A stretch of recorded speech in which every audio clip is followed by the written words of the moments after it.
আসসালামু আলাইকুম রহমতুল্লাহ। পটলের রস মাথা ব্যথা কমায়, কোলেস্টেরল ও ব্লাড সুগার কমায়। নিয়মিত পটল খেলে রক্ত পরিষ্কার হয়, কোষ্ঠকাঠিন্য দূর হয়, হজমে সাহায্য করে। টমেটো দেখতে যেমন সুন্দর তেমনি স্বাস্থ্যের জন্য খুবই উপকারী।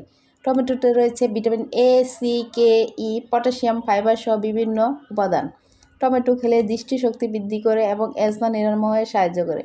চুল ও ত্বকের জন্য টমেটো খুবই উপকারী এবং টমেটোতে রয়েছে প্রচুর পরিমাণ আয়রন, যা রক্তশূন্যতা খুবই উপকারী। লাউ, আমাদের প্রিয় নবী হযরত মুহাম্মদ সাল্লাল্লাহু আলাইহি সাল্লামের প্রিয় খাবার ছিল লাউ, তাই লাউয়ের উপকারিতা বললে শেষ করা যাবে না। ভাইরাস এবং ব্যাকটেরিয়া প্রতিরোধে লাউ খুবই কার্যকর। লাউয়ে রয়েছে প্রচুর অ্যান্টিঅক্সিডেন্ট, যা আমাদের রোগ প্রতিরোধ ক্ষমতা বৃদ্ধি করে। লাউয়ে ক্যালোরি খুবই কম আর কোলেস্টেরল নেই বললেই চলে। তাই ডায়াবেটিস পেশেন্ট যারা আছেন তারা নিয়মিত সুগার লেভেল কমাতে লাউ খেতে পারেন। লাউ লিভারের সমস্যা দূর করে রোগ প্রতিরোধ ক্ষমতা বৃদ্ধি করে।